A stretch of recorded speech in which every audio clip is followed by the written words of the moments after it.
Hello everyone, welcome to this webinar run by the Usk Catchment Partnership and 8.9.com, the UK's land use news channel. I'm ffinlo Costain, the chief editor of 8.9 and producer of the Farmgate podcast. Today we're asking, how can I keep nutrients on my farm? In particular, we're interested in nitrogen and phosphorus, which can be washed into watercourses.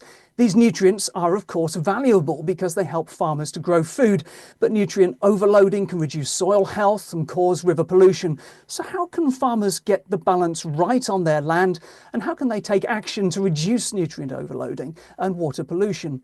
I'm joined by four farmers from the Beacons Water Group. Alun Thomas is a dairy farmer and the chair of the Beacons Water Group. Keri Davies is an organic beef and sheep producer. Ben Williams is an arable and poultry farmer, and Hugh Martineau farms sheep. I'm going to spend 40 to 45 minutes talking to the panel about their farm systems, why nutrient retention is important to their businesses, and about some of the actions they've taken to better manage their nutrient retention. And then, all being well, we'll have some time for questions. So if you do have a question, please put it into the chat, not the Q&A, and I'll try and capture these as we go. And just before we get cracking, I want to mention that the Farmgate podcast is currently running a series called Filling the Funding Gap. These are 12 programs in which we investigate ways that farmers and other land stewards can earn money from their natural capital to help to fill the gap between public funding for farming and the actual costs of regenerative transition. The first two episodes are out now, and you can find them by searching for Farmgate wherever you get your podcasts. But Keri, back to today. I'd just like to come to you first, ask you to set the conversation up for us if you would. What nutrients are we concerned about and why? Thank you, ffinlo, and thank you for asking us to take part in today's session. As an organic farmer, traditionally you're looking at sort of the nitrogen and the phosphates and how they interact with the streams and rivers. And the narrative is always somehow, me and Richard, we're involved in the Usk Catchment Partnership. We're the two farmers that represent the voice of agriculture in that room. And, some of the toxic language around the volumes of nutrients that are in the Usk River, recording supposedly at 167 kilograms a day. We've always said we do not see or recognize that in our rivers, and where on earth would that volume of nutrients be coming from? And we've held the line on that for the last 2 years as we develop a nutrient management plan. And it's just lovely to see, that the science is coming around to sort of recognize that that's sort of been either misinterpreted or apportionment not been said right. Your podcast with Rue from South Wales University, I believe, was refreshing, and it sort of puts us. Professor Rupert Perkins. That's exactly right. Yeah.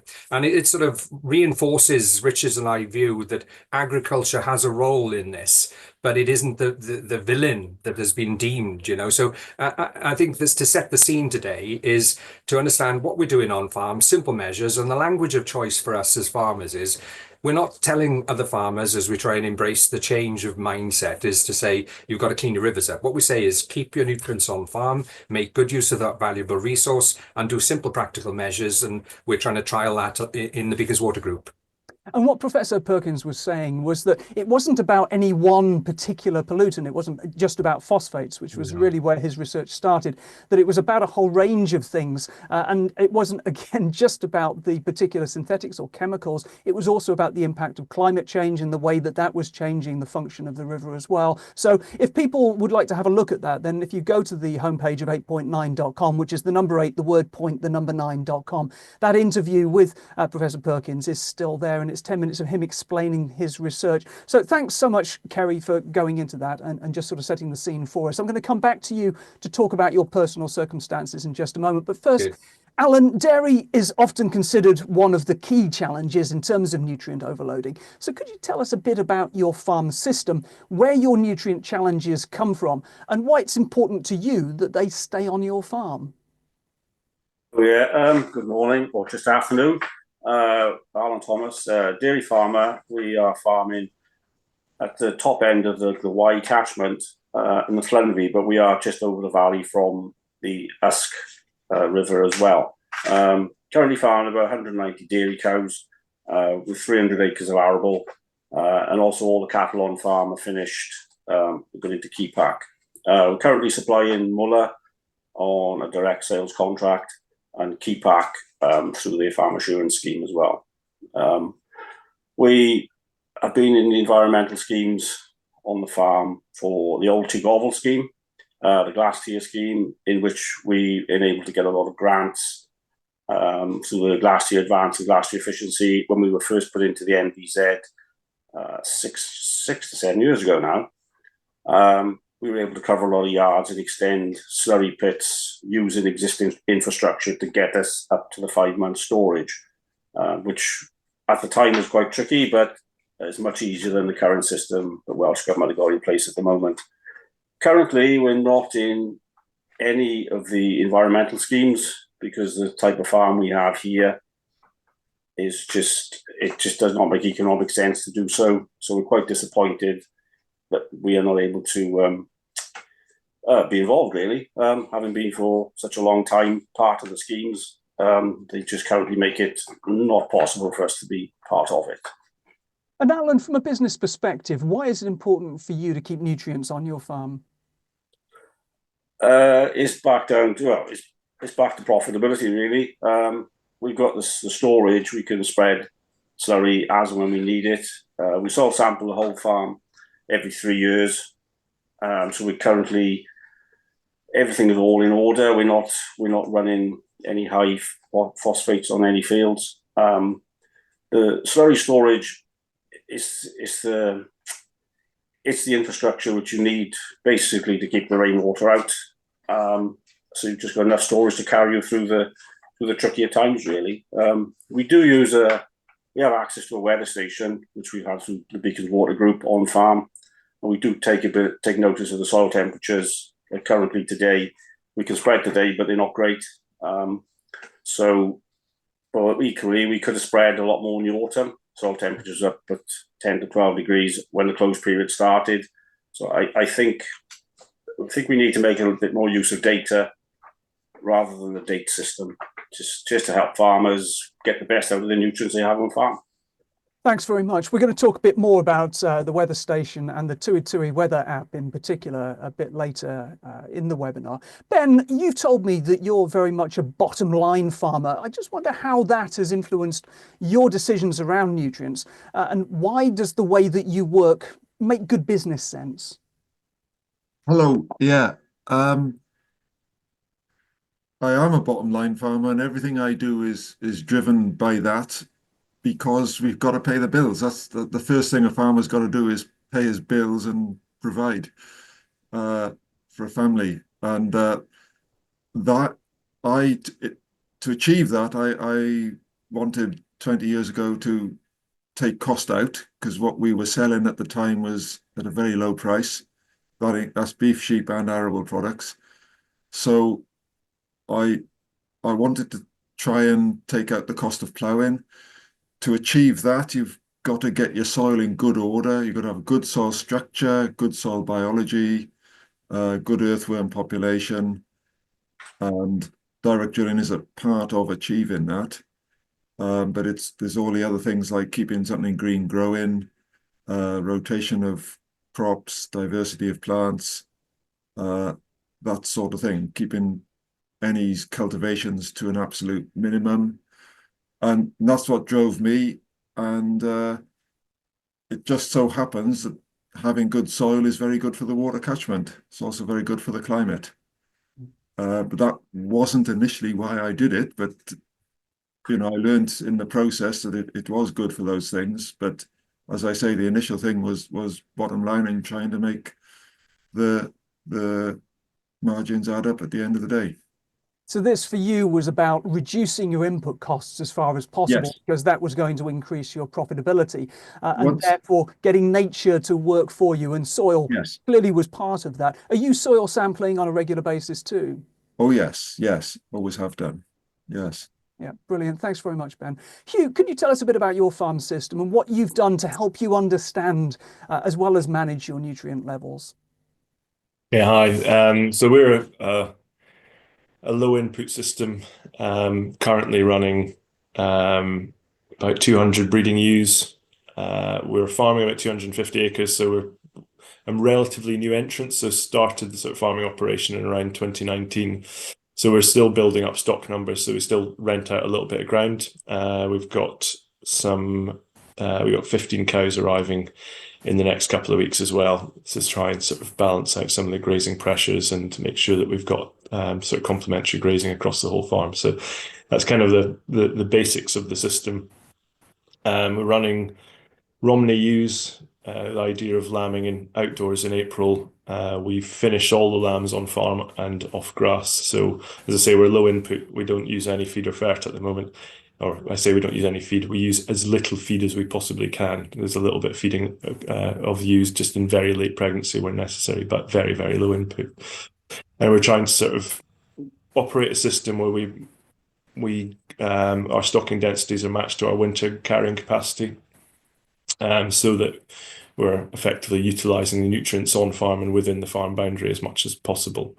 In terms of markets, I'm still trying to establish what the right market for our product is. I don't think there's necessarily a premium for what we're doing at this point in time, so we've got to try and find that premium.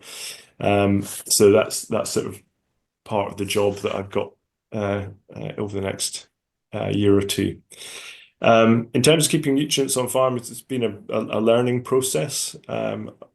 Our nutrient challenge here is keeping soil in the fields at the right time, especially as the intensity of rainfall increases. We're on the side of a hill.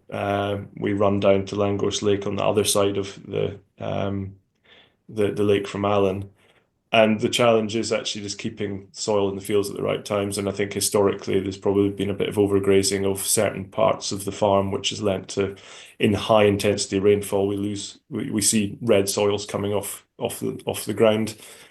We are on the kinds of soils we're on is a red sandstone base. It is quite hard to keep a hold of, and you need to make sure you're consciously managing that. So what we've done is moved to a system of grazing the lower fields during the summer and then resting the upland periods, deferring, effectively building up a wedge of grass for deferred grazing during the winter. We move the stock up the hill and then leave everything off the lower fields and a decent wedge of grass on those lower fields in order to capture any sort of runoff that goes there. And we've seen a big benefit of doing that, where what water does leave the fields, it runs off clear now. So we've seen benefits of that, as well as some of the other activities with natural flood management that we've adopted. Hugh, you talked about adjusting your carrying capacity, so it was based on, what the land could produce in winter time. Obviously, that's something that all farmers could do. They would look at their carrying capacity because that's one of the best ways of balancing and managing those nutrient levels. But at the same time, that's clearly going to impact on the amount of product that's coming off the farm. Are you able to be profitable at the same time as managing your carrying capacity on that basis? Yeah, one thing I should have said is that I'm not solely reliant on the farm as a source of income, which changes the way I do things, and it means I have a bit more flexibility. In terms of my profitability, I'm profitable per head of unit output that I sell, but in terms of delivering enough income to support life and family, it wouldn't deliver what I need it to, and I'd probably do things slightly differently if I was required to draw an income from the farm alone. So yes, in terms of profitability per unit of output, it's profitable because of the low input system that we run and the relative efficiency of the animals we have. I wouldn't necessarily say I could do that if I was needing to draw an income exclusively from the farm. And I wonder, just to the other panelists, not right now, but later on in the webinar, whether you would be able to comment on that carrying capacity element as well, and whether you have flexibility in that way to think about your carrying capacity in terms of nutrient management. But Keri, before we sort of move on, could you just briefly tell us about your farm system as well, and the sort of interventions that you've made to retain your nutrients, and again, the financial reasons for you doing what you've done? Yeah. Of course. Well, I suppose as a third generation farmer in a very high rainfall area, it's sort of 90 inches, nearly 2 meters of rain in the upper catchment of the Afon Crai, a tributary to the Usk River. It's set up with challenges from the weather alone. And we became organic some 12 years ago. And I don't think we're intensive dairy farmers prior to that. So, I'm not naturally an organic farmer. We could see that the more we pushed output, the more problems were coming. So we sort of reduced we had 80 suckler cows, we now got 30. We had 800 sheep, we now got 500. So, we've reduced the output but profitability margin has probably increased slightly, and the pressures on the farm are more in tune to the weather and environment that we're living and challenge ourselves with. My son has recently came home, so that's we've had to turn around and revisit our thinking there, because there's an extra wage to be bought into there. So we have been we put 300 ton of lime down last year. We reseeded 70 acres of herbal lays back into the system.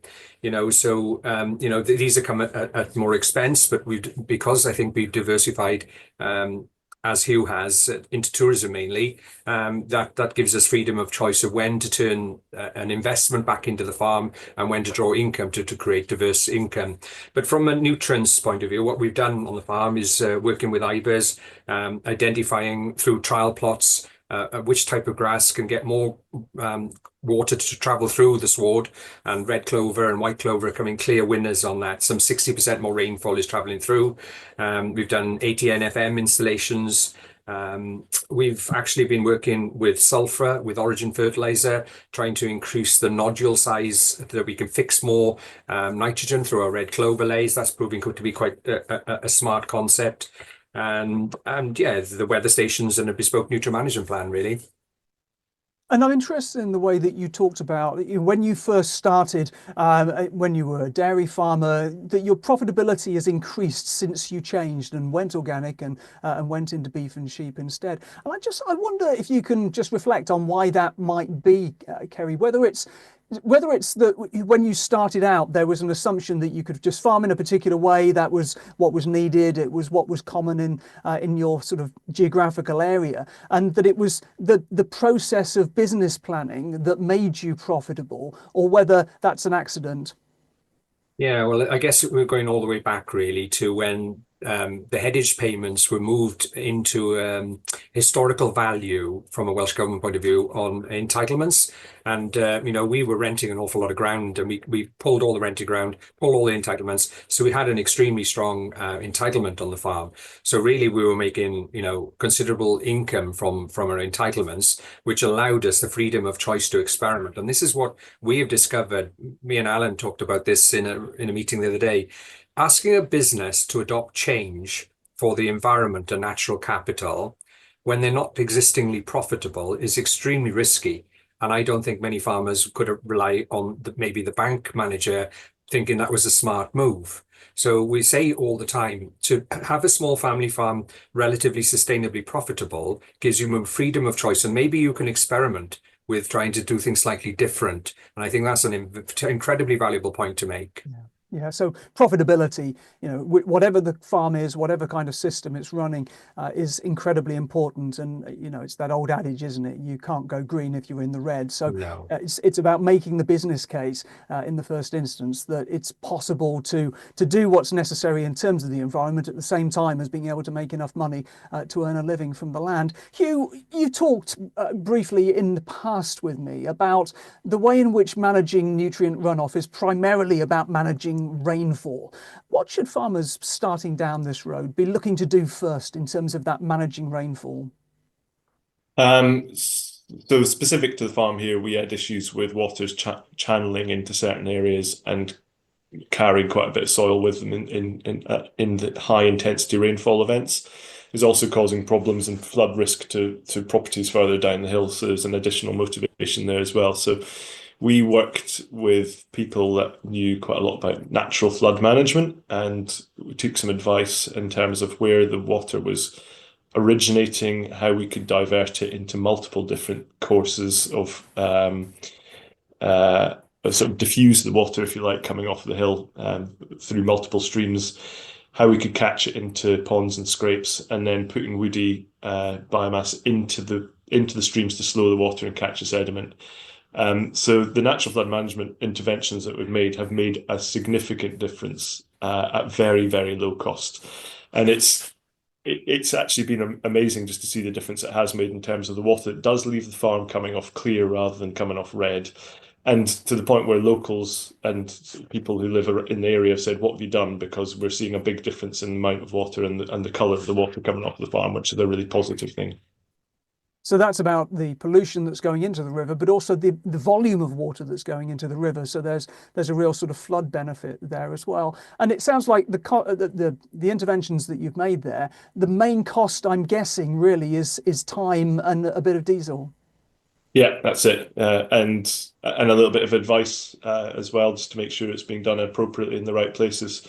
But yeah, that's it. A couple of days with a chainsaw, a digger to move a few things around. It's not a particularly major intervention, and it's something that can be done relatively easily across most farms. And I mean, doing it in isolation on the farm here is great. We've managed to alleviate some of the flood pressures and keep soil in the fields. But when you start to scale it up onto a landscape scale, catchment scale, it starts to have much bigger impact. So that's really what the ambition should be.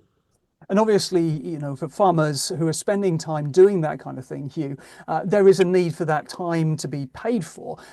Do you think that these costs should be covered by outside bodies, by government, by Dŵr Water, Dŵr Cymru, for example? Or are you happy that you're getting enough benefit yourself from those interventions because you're keeping nutrients on farm? Or is it a bit of both?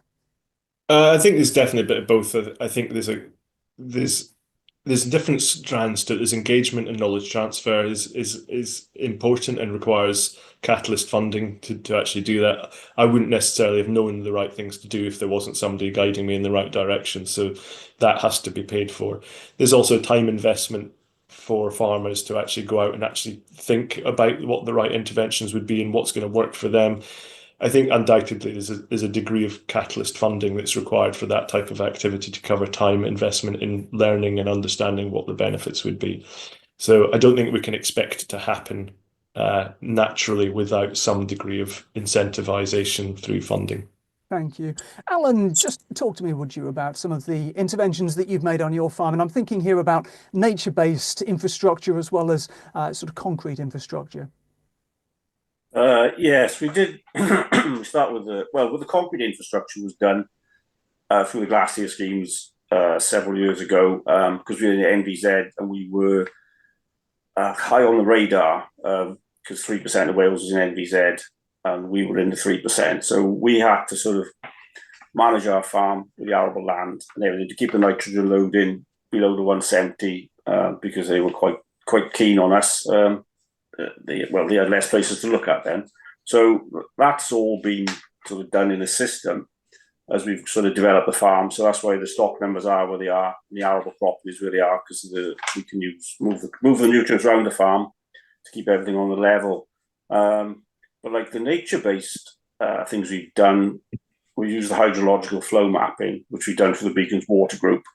And we now access quite a few of the fields through different gateways. We got farm tracks in quite a lot of the places, but we now come in like to the top of the field. So if there's any wheel-ins for whatever reason, they sort of stays in the field. It doesn't go out the gate at the bottom onto the road. We've also we use buffer strips at the bottom of the high-risk fields, especially the arable fields, and they're now tram-lined at an angle to the water just to slow things down.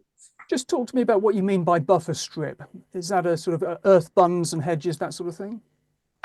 It's just like a grass, like a fairly wide grass margin. We are part of like an activity centre, like the 500-acre block we grow the crops on. They do sort of trek the ponies around the outside of the field, so we've used they're multi-purpose really. They might be frowned on as an environmental buffer strip, but they are there. It just slows the water down, keeps the water in the fields. It does run out of the field, but it's not. It holds most of the sediment in the fields. And we've done, again, with the hydrological flow mapping, there's always been like a pinch point at the top of the farm, which comes in off a neighbour. So we cut a couple of new ditches across the tops of fields to slow the water down and to disperse them a slightly different way. So they're going across a gentler slope, more across the slope than straight down the hill.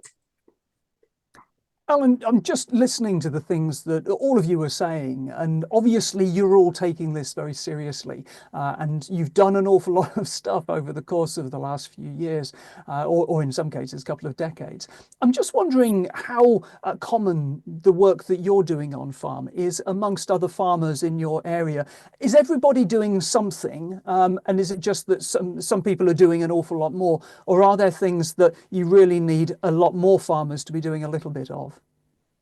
In our locality, we cover the full range from people doing very, very little, to 50. Yeah, well, there's some good farmers in the area. But we do have one or two which are a few less worries than they just carry on regardless, really. And it would be nice to see some of them change some of their sort of where they travel, really, make the biggest impact, especially grazing routes, graze from top down rather than going the bottom of the field. So yeah, it's a management change rather than the big financial impact, really. Ben, I'm going to come and talk to you about soil in just a moment, but just before I go back to Alun to talk about slurry, I just want to say we've got a couple of questions coming in. Please, we've obviously worked to try and think of a lot of questions that you might be interested in as an audience, but we're not going to cover everything. So please do suggest things that you would like us to ask towards the end of the webinar. Alun, just before I go across to Ben, slurry management is obviously very important in terms of dairy systems. You've done a lot with yours. You've got 5 months storage. But what can farmers with perhaps half of that storage do to ensure that their muck isn't getting into watercourses? It depends. Again, it depends on the farm. But a lot of farms, it's been said time and time again, it's a rainfall issue. And with the way things are currently, the climate is slightly changing. We seem to have these prolonged periods of wet and then prolonged periods of dry. But it's a few. Again, it depends on the farm and the housing systems. But we're still lucky at the moment. Like the yard muck can still be sort of put into field heaps. But with the price of straw, that's a tricky one as well. But the slurry, I think, is just to make sure everything's empty in the autumn. But like this year, that was quite tricky because we had some pretty torrential rain here around about the 15th or 16th of October when we were allowed to be spreading. Perhaps we shouldn't have been spreading, but we just have to get the stores empty in the autumn, really. So I think it's just a bit of change in mindset and keep the water out. And like every farmer knows their farm better than anyone else. And if they think there's a bit of a problem, an inspector would come along and think it's an even bigger problem, won't they? So it's just do what you can before you have to, on the small interventions, before you have to end up spending a lot of money on concrete and capital payments. So I guess to summarize that, a lot of it's about planning, trying to sort of understand your system and making sure your drainage is working. But beyond that, if you are needing bigger infrastructure, it's looking for government schemes, I suppose, to support that infrastructure development. And we're going to come back to that issue of the closed and open season for slurry spreading and the impact that has in terms of creating gluts where farmers need to get their slurry stores empty at particular times of the year, perhaps regardless of the weather. Ben, you've said that soil health is a critical factor in your system. Yes. You've been able to minimise compaction and increase infiltration to allow more nutrient retention over the course of the last decade or two. Yeah, very much so. When we changed to direct drilling, my biggest concern was soil compaction, because when we were ploughing, we needed to plough to undo the damage we'd done when we ploughed the year before. So we were ploughing because we'd been ploughing, if you see what I mean. And I was extremely worried because we bale our straw, we load our straw, haul it off the fields, then we spread muck. There's a lot of traveling on our ground, and we're in one of the wetter parts of the country. So that was my main concern. But actually, the soil improved so quickly that it becomes more resilient to compaction. If you've got good organic matter content, your soil is far more resilient to compaction, and the soil drains better. Water infiltrates better, but it also drains better. And I've been rather pleased to discover that we don't do the damage with wheelings now that we used to do.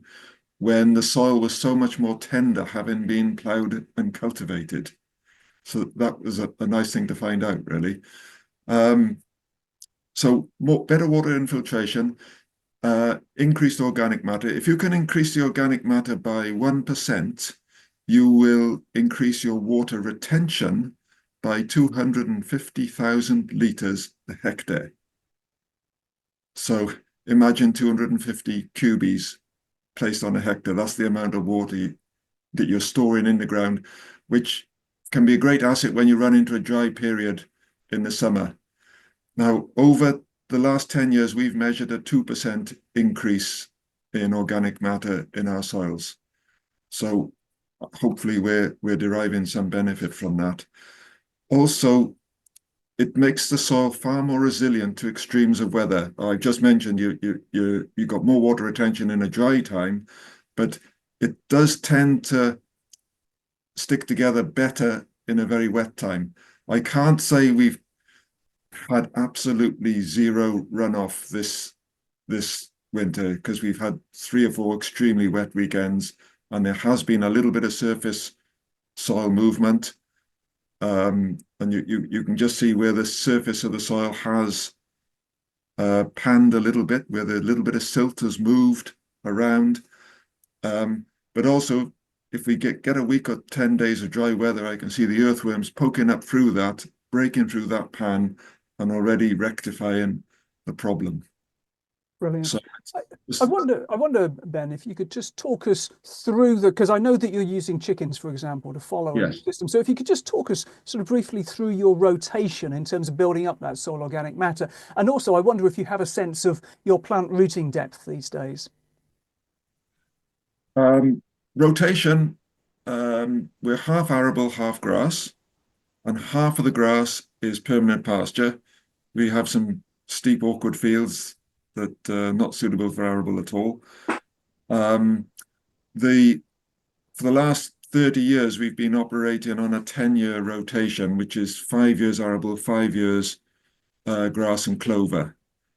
And that was when we were ploughing, and we moved to direct drilling in 2008, which is, I don't know, 15 or 20 years ago. So that's our rotation. I'm now getting to the point where I think the soil's in good enough nick that I could go, if I wanted, I could choose to go all permanent arable on some of the better arable fields, if I wanted to, and maybe run our grass and clover lays for longer than 5 years, because it's a little bit heartbreaking to destroy a good grass and clover lay after 5 years. That was driven us to a certain extent by Welsh Government policy of, at one stage, declaring any grass over 5 years of age to be permanent pasture, and then putting restrictions on it. So we were being careful not to allow our grass to last more than 5 years. But I think that's possibly less of a risk now. And just quickly on the rooting depth, do you have an idea of how far you're going down? Yes. Last time we dug a hole for another reason, we could find roots down to 1 metre. But I think most of the roots are in the top 6 to 12 inches, I would say.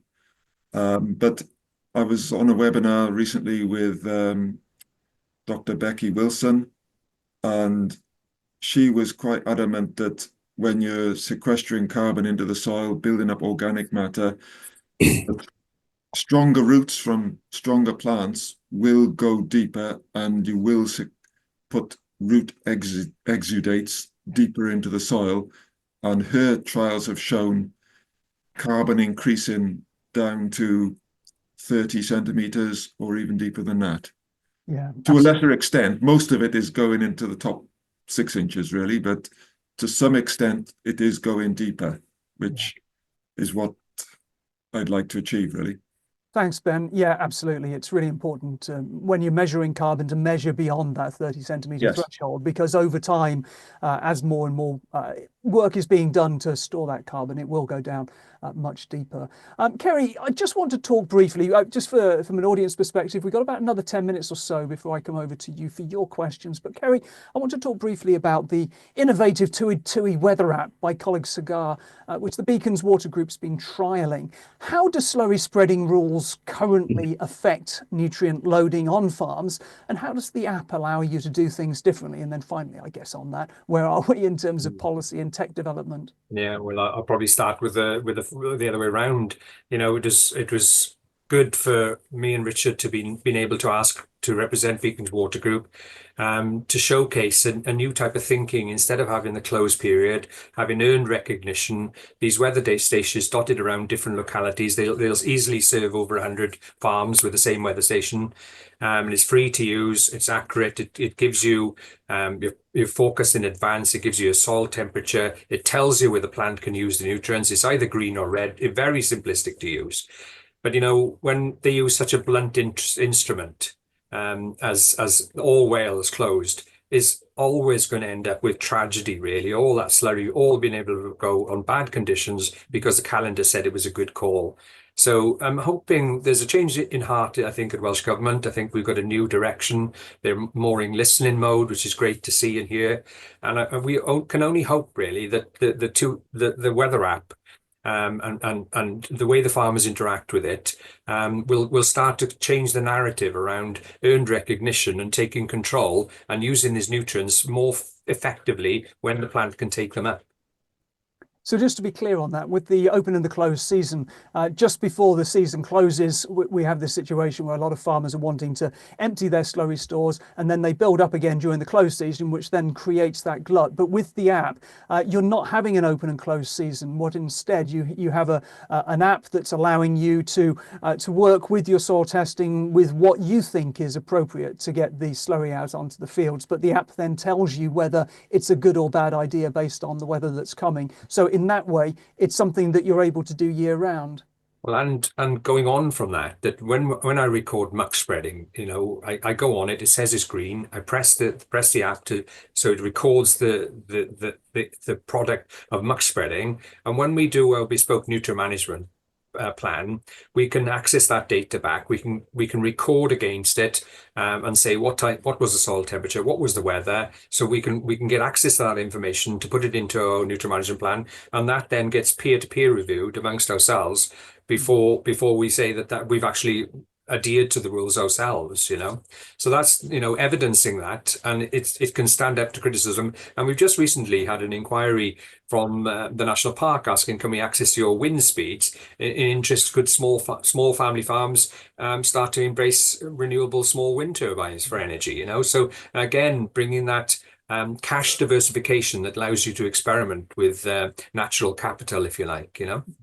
Yeah, that's fantastic. It's really interesting hearing how modern technology is able to create more nuance within the system than we were able to before, and where legislation still needs to kind of catch up with what the technology is able to achieve in order to deliver some of these things that we're talking about today. Thanks for that. And you brought us very nicely onto the idea of natural capital markets. So for the last few minutes of this section, Hugh, I just wonder if I could ask you to talk me through natural capital markets in Wales, such as net biodiversity benefit, carbon credits, nutrient trading, that sort of thing. What sort of markets are open to farmers in Wales that can support better health and nutrient retention on farms? I'm not sure I'm the best person to comment on exactly what markets are open to farmers in Wales. I think the challenge we've got is it's complicated, and there's no defined marketplace and no defined rules for certain components of the private market for biodiversity, for carbon, for nutrient neutrality. There's structures which are being established which may help that, but at the moment, I personally find it quite confusing and complicated, and I kind of work in this area, so I try to think what it's like for people who don't necessarily who aren't quite as close to it. So there are definitely going to be opportunities, and I think the opportunities vary between different kinds of services we can offer as farmers. So certainly in terms of biodiversity net gain, I think there's a real opportunity there. Nutrient neutrality within our area is a challenge, and I think we've got the beginnings of a very good offering in terms of helping people understand how we remove nutrients from being a contributing factor to water quality issues. I think certain things like carbon credits for soil carbon stock changes are in need of a lot more evidence to support some of the payments that are being made. And one of the biggest questions continues to be around how do we cater for additionality across all of these things. So in my particular system, we've got a lot of weed pasture, we've got a lot of species-rich grass, we've got a lot of habitat which would be deemed as high quality, but how does that then contribute to a net gain situation from an additionality perspective if I'm not able to claim what I've already got? How do I sort of build on what we've got to meet the sort of requirements for some of the biodiversity net gain things? So that's a bit of a question mark around that additionality component. So I'm afraid I'm not really answering your question particularly well. There are specific opportunities that we're starting to see around nutrient neutrality, which we're in early discussions on. But I would say that it's complicated and requires a lot more structure in order to be able to really capitalize on that market. I do like some of the work that the Environmental Farmers Group have been doing in England, and I wonder whether there's an opportunity to bring that into Wales and work a little bit with Beacons Water Group to establish whether that might be a mechanism. I think in terms of providing at-scale opportunities for that, I think that's potentially a good vehicle for doing it, or something like that. You say, Hugh, that you're not a good person to ask, but you've just given us a really nice overview there. And I think it's really important to be able to say, look, we've heard about these markets and it would be great to be able to access them. But frankly, at the moment, that's quite difficult because I think, we've got lots of people from government agencies, national agencies here listening. And one of the challenges is to put in place basic infrastructure, basic knowledge so that farmers understand what the natural capital options are and that there are frameworks in place that farmers are able to access those, and in order that we start to see the scaling. There are lots of pilot schemes, whether that's in Wales or in England or elsewhere, but we need to move beyond those pilot schemes, of course, don't we, so that we can scale these things up so that there is, and forgive me for plugging the podcast again, but it's that filling the funding gap. It's where do we go? How do we fill that gap between public payments as they exist on a kind of an ongoing basis through SFS and where farmers need to be spending the money in order to manage that transition to more agroecological regenerative systems. Keri, I wonder if I could ask you to comment on the same thing. Do you have views around natural capital options, either that exist at the moment or that you'd like to see conversations about existing in the future that can stack natural capital on top of SFS payments? Yeah, certainly. I think you just used that last word, stackable. We've been making reference to this to Welsh Government for the last year and a half, really, to make sure they don't throw the baby out with the bathwater in this, because, we're in an incredible, fortunate position that soil is seen as a world resource that can reverse so much of the climate damage. And we're only just beginning to change the narrative around you have to plant it all with trees. I remember the discussion you had with the national parks saying the cattle will be the savior to our soils through producing high density protein, but creating natural capital in the soils. But yeah, some of the exciting things coming up, I think, when I look at this market, I want to embrace them all. The NFM work we're doing, we could get paid a payment for holding back, say the average 80 installations, average 6 meter cubes of water. And, that's a payment that could help storm Dennis slow down for 30 minutes. There's also a sediment element to that. So maybe there's a capital element in the credit system of how much the phosphates and nitrogen we've held back in the sediment at the bottom of these pools. I'm looking at the trial work we've done with Powys Council for septic tanks for removal 80 to 90% of the nutrients out of private septic tanks. So maybe that could be captured and put back on the credit market. I'm looking at the tourism tax that Welsh Government is currently thinking of adopting. That's going to cost, we have 30,000 visitors a year stay with us, and it's going to cost our guests staying with us in the region of £30,000 a year.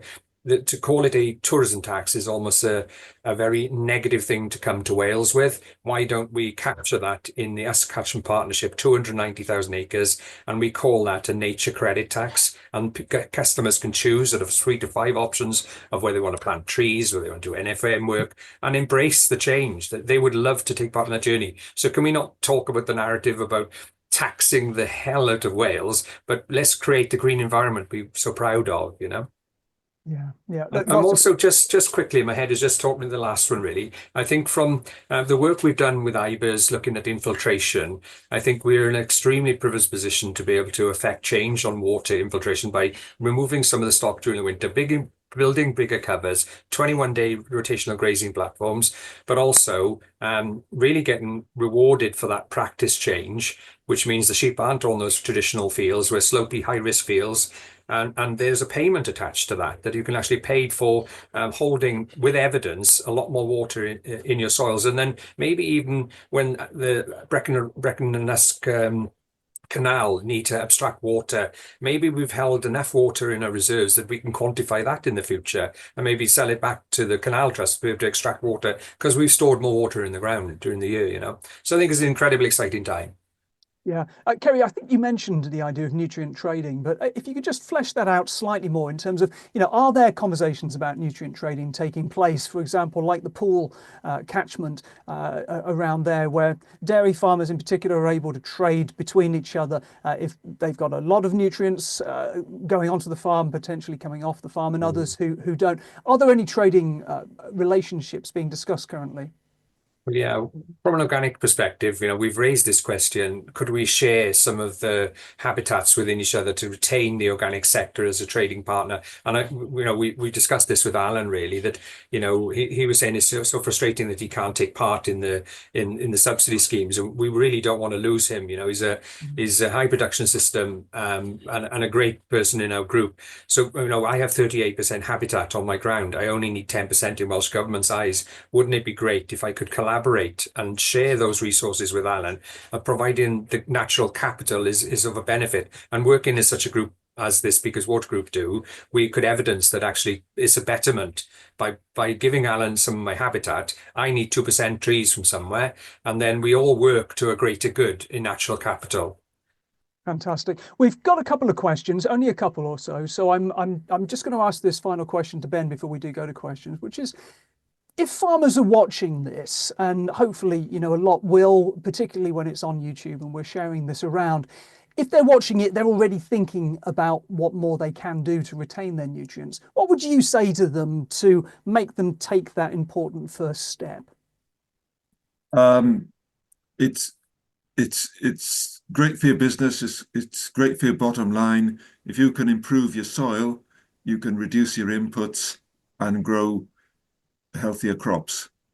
That's what drove me, but it's a nice bonus that it's good for the river catchment and good for the climate. Fantastic. Lovely. Susie, I can see that you've got your hand up. If you're able to jot a question down into the chat, that would be really helpful. And then otherwise, if we've got time, I will come to you towards the end. There was a specific question here for Hugh about learning more about who advised and perhaps funded some of the NFM, the nature flood management interventions that you made on your farm. So the national park, so Martineau National Park, facilitated and funded quite a lot of that activity, and there was additional funding came from Welsh Water for some of the other interventions that have been made on the natural flood management programme. So a couple of different sources there, and different people have advised on it as well. So there's an organisation called We Are Nature Based, who have been specialising in some of the natural flood management work that we've been doing. So that's a very quick summary of the various different streams that funded that activity.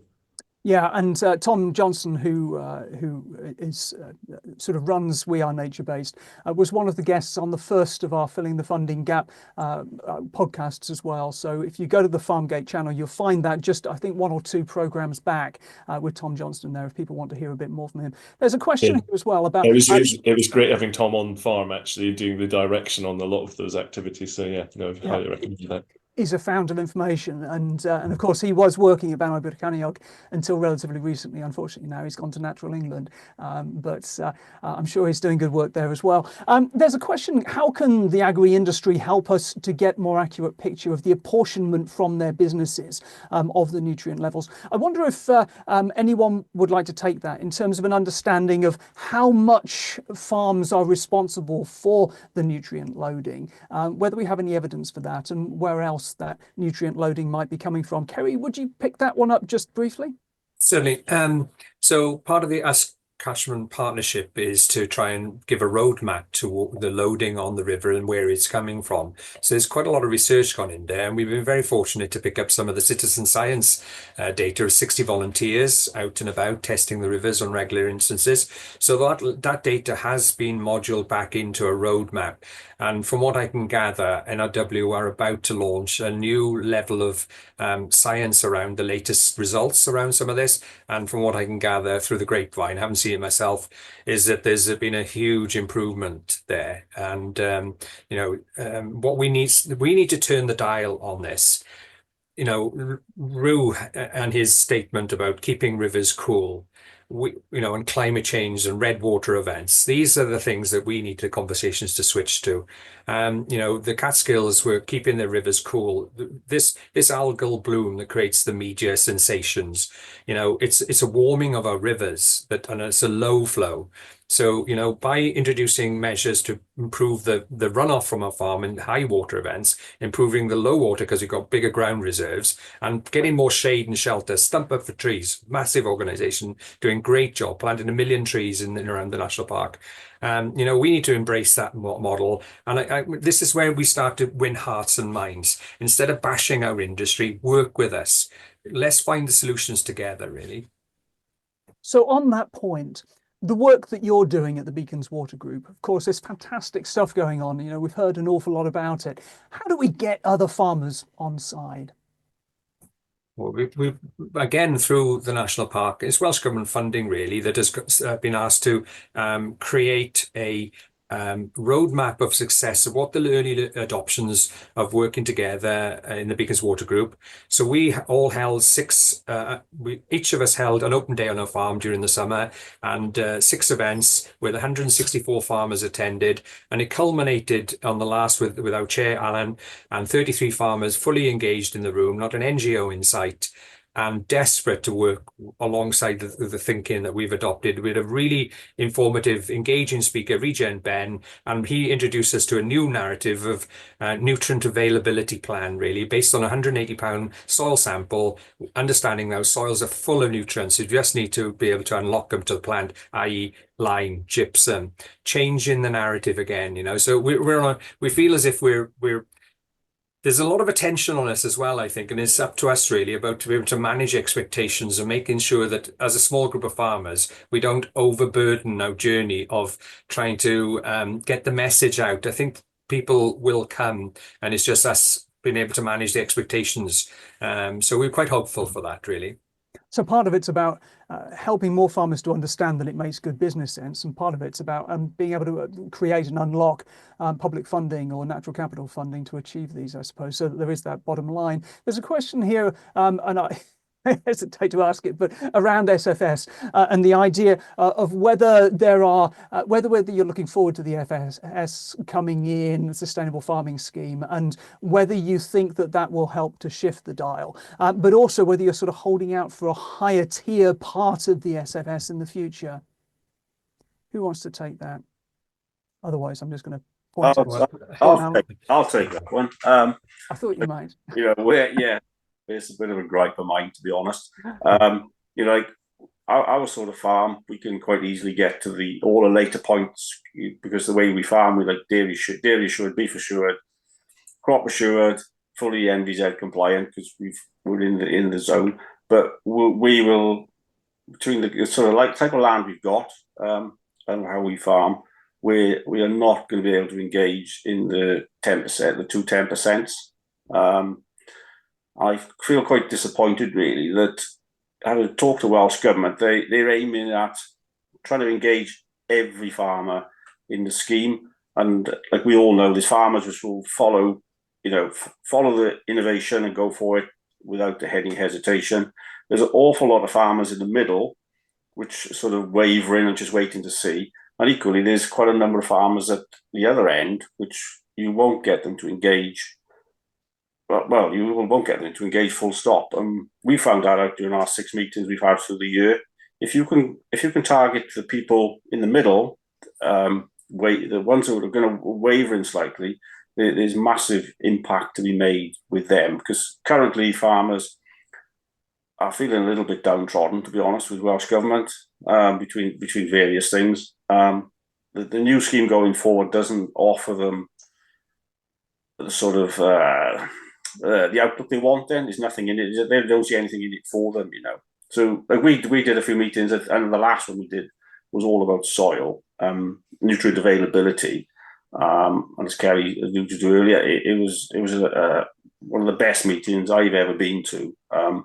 We couldn't get them to go home, to be honest, but they could see there was the bottom line gain for them, for one, increased productivity, but then it was also like the soil, the balance in the soil would improve so much that you could increase the availability of all the nutrients, soil life, which is just as important below the ground as above the ground. You can make big inroads to increasing that, and it would engage with these farmers. But the new sort of taking out productive land, especially with the prices of everything at the moment, beef, cattle, sheep, and what was being offered on the new scheme for us, it's just nothing in it for us, to be honest. And are there conversations about having a higher tier? So, for example, in Scotland, they're looking at essentially it's an acreage payment that is being continued with additional cross compliance there as a sort of basic payment for farmers. But then the hope is that a lot of farmers will go into that higher tier. Are there conversations like that taking place in Wales? I think so, but they are, as it currently stands, we are not going to get past step one to be able to access anything further down the line, and we could access that. We could tick all those boxes quite easily, but we cannot get up on the first step of that to get in as currently as it stands, which is quite disappointing, having been in all environmental schemes for probably for the last 15 or 18 years. Really, they've totally excluded us, to be honest. I'm sorry to hear that. Now, there's a final question which I'm going to put to either Hugh or to Ben, and it's from Susie. Susie, thanks so much for typing this out. I remember Chris Utley, who works for Stroud District Council, who's done so much around natural flood management. One of the things that he's done recently is to work with a graphic novelist to create a comic strip called The Sound of a River, which came out a year or so ago. And this is sort of thinking about the way in which we've done so much to straighten rivers, to make them flow faster, and to be more convenient for human beings. And actually, the sound of the river has changed a lot over the last 200 years. If you have river, or more than that, you have rivers in their natural condition. They're noisy, they speak to you, there's sort of poetry in the motion and the sound of the river. And so the question is, do you think that there would be an interest in re-wetting floodplains and helping rivers re-meander, giving a bit more wet space, if there were payments for this as part of some kind of SFS natural capital scheme? Something, Susie says, like the Making Space for Water grant in England. Hugh or Ben?